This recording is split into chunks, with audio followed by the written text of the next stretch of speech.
So I have the great honor and privilege to introduce our keynote speaker. I'm not the speaker, might have fooled you. Mr. Geoff Bansen. As indicated in your program, Geoff Bansen is a proud Stony Brook graduate who earned his BS in atmospheric science from SoMAS in 2010. He grew up on Long Island, which made him the scrappy, high-achieving guy that he is today. He has always been ambitious and successful, starting perhaps with the baby crawling competition that he won in 1988, to his highly successful survival of brain surgery to remove a tumor now over 20 years ago, to being the founding member and drum major of the Spirit of Stony Brook Marching Band, to his work on the spectacular podcast, The Freakin' Weekend. Wow. But Geoff has always wanted to have a career as a meteorologist, and since his degree he has worked as a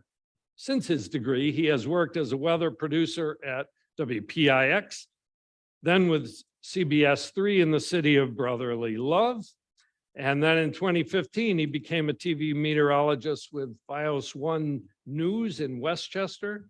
Then in 2019, Geoff returned home to Long Island for a successful stint at Local News 12, where he earned several awards, including an Emmy. In 2021, he joined Fox's New York City-based streaming weather startup.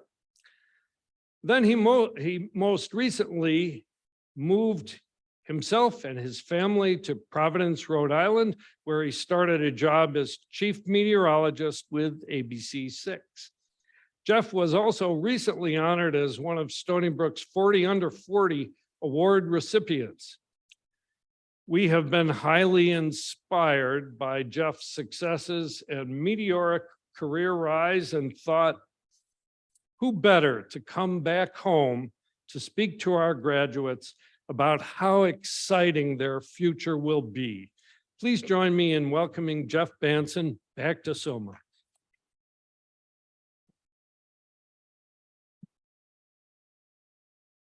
Put this down. You know, between weathercasts, you don't really get to take a sip of water, so I really shouldn't even have this, but I'm going to keep it there just in case. And I'll try to be brief. I do have the biggest clock I've seen on this campus staring me in the face, so I think I know when it's time to go. But yeah, as a proud alum of Stony Brook and the School of Marine and Atmospheric Sciences, this is an incredible honor.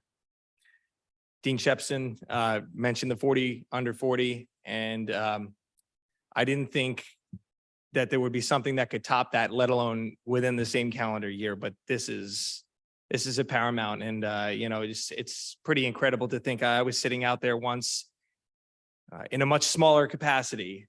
It's amazing to see how large that this school has grown and is going to continue to grow in the years to come. But to think that I'd be up here one day delivering this speech to you never once crossed my mind for a moment. And I'm so honored that I was reached out to a couple of months ago to be here. I'm truly humbled.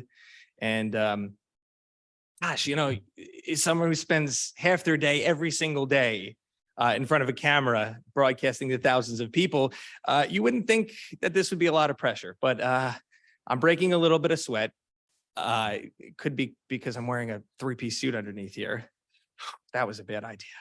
But trust me, pressure and sweat, those are two things I talk a lot about. And the dew point's not too high today, right, Professor Coley? No. It's actually a beautiful day. We couldn't have asked for a better day. Comfortable, sunny. Sorry, it's just, you know, when you're talking about the weather, I go up and away. Anyway, sorry for the weather puns. And listen, I recently became a new dad, so dad jokes, you know, they're a little hard. Thank you. That comes with the territory. They're a little tough to lay off sometimes, low-hanging fruit and all. But anyway, I'm not sweating too badly. Again, it is a beautiful day. It's nice and cool down here. My graduation day was a nice day, just like this, but probably about 20 degrees warmer.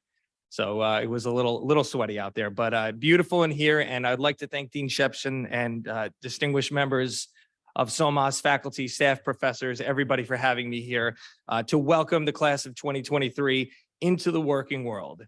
So well, I was going to give you a chance. Hold on. So first and foremost, congratulations. You made it. You survived your final exams, your dwindling meal points, your sweet mate's questionable choice in music. I had a few of those. You also deserve commendation for something else, and that was having had to endure part of your collegiate journey during one of the most difficult times in our history during the global pandemic. And like everything else in life during that time, everything became more complicated. But you made it. You navigated through it like skilled pilots in a storm. And for that resiliency, you deserve a round of applause. And I couldn't have imagined having to do something like that. And resiliency is gonna be with you for a while. It's not something that's taught in the classroom, but it is something that is going to help you immensely on the highway of life. Now, you're all armed with the knowledge that you need to succeed in your respective fields and go out into the workforce and conquer.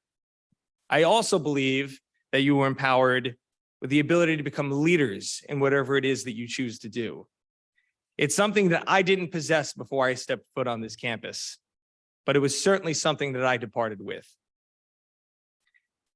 Really, I never did see myself majoring a band, presidenting a club, being highly involved as I was, but Stony Brook really did bring out the best in me. And I hope that it unlocked something key in each of you that you didn't know you had. When I was first looking into schools and I heard about SoMAS within Stony Brook, I figured it was a place, a handful of things. You become a marine biologist, you become a meteorologist. That could be it, right? But the truth of the matter is, this is a school within our university that has produced so much talent in such a wide variety of sectors: research, teaching, government and politics, legal fields. The list really does go on. In terms of marine and atmospheric sciences, this is an exciting time, as Dean Shepson alluded to, with our changing climate, our rising seas, efforts to curb population growth, efforts to curb pollution.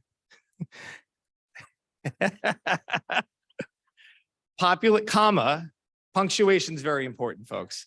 Population growth and an increasing reliance on renewable energy sources, and the opportunities to achieve positions that you may not even ever heard of when you first began your collegiate journey. Certainly, there are a lot more of these opportunities than when I graduated, and that was only 13 years ago. That just goes to show you how fast these fields are growing. And the best part is that you can make a world of difference in doing so.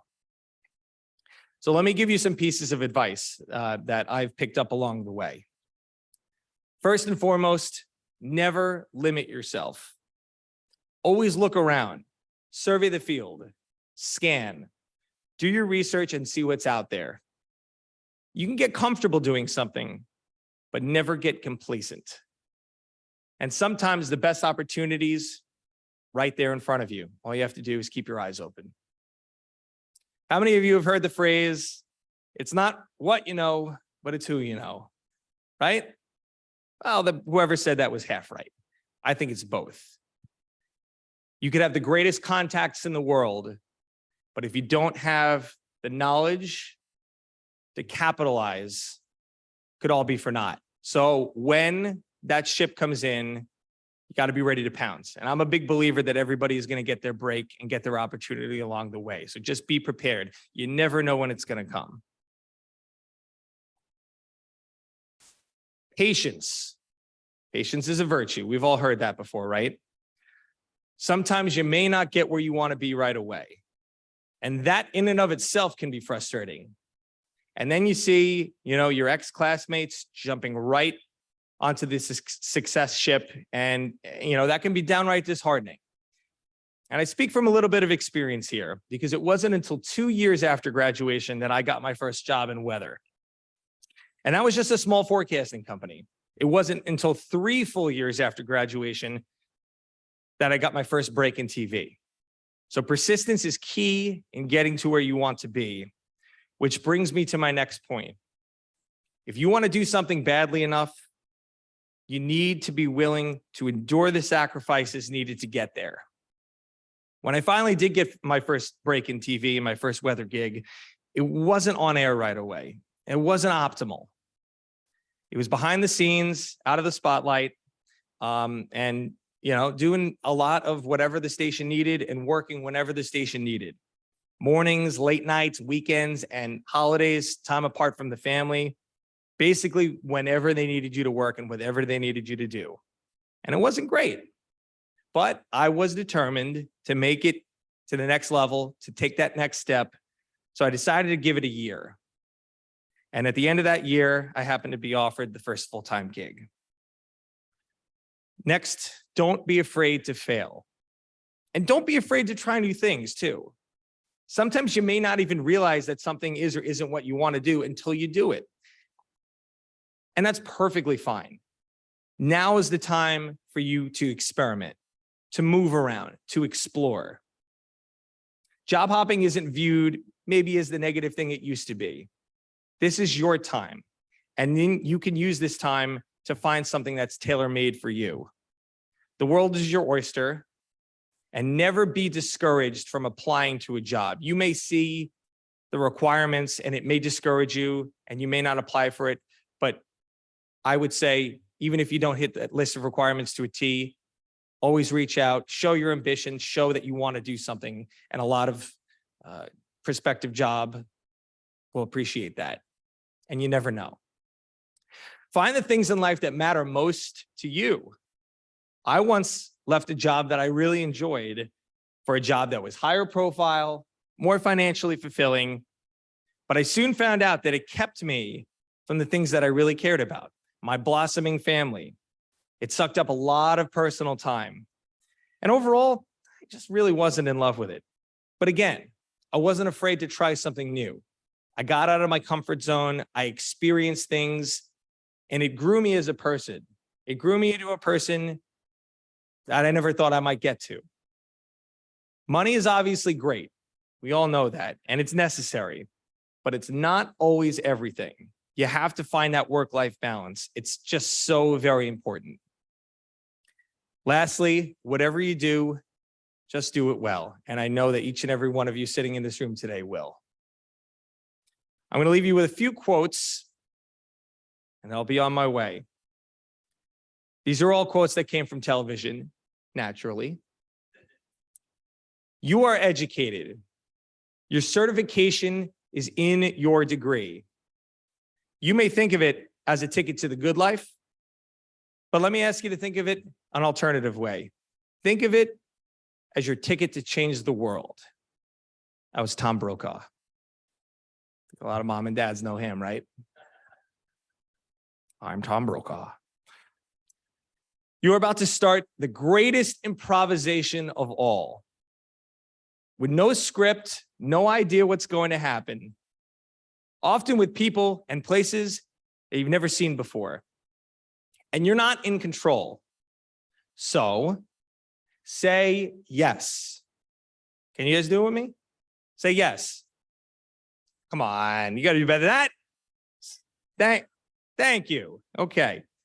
Say yes, and if you're lucky, you'll find some people that will say yes back. That was Stephen Colbert. Listen, as someone who doesn't read a teleprompter, I know a bit about improvisation. How many of you thought that we read teleprompters? Okay. Oh, it's pretty good. Yeah, we're off the cuff. So, taking something and rolling with it and expecting things, that's you almost expect things to go wrong. And then when they don't, you're pleasantly surprised. But you always have to be prepared because things can happen on live TV in an instant. And you got to make the best out of it. We've all heard, I'm sorry to be I sound like a walking mom here. You have to fake it till you make it. Sometimes you do. And uncertainty can be scary at times. But it can also be exciting. So treasure and appreciate that randomness of life and make the best of it. Anyone like The Office in here? Any Office fans in here? Yeah? Okay, cool. So you'll probably know this one then. I wish there was a way to know that you're in the good old days before you've actually left them. Anyone? Call it out. Right on, brother. That was Andy Bernard. Everyone always said that college would be some of the best years of your life, but you only really truly get it until years after graduation. And even though your collegiate door is closing, you're taking things with you that will be forever. The knowledge you gain here takes you to the next level. The experiences here shape who you are. And the relationships that you forge here, this is the most important one. They are gonna last with you a lifetime, and you'll always have that. And the rest, it's up to you. Good luck, class of 2023. You won't need it. Thank you.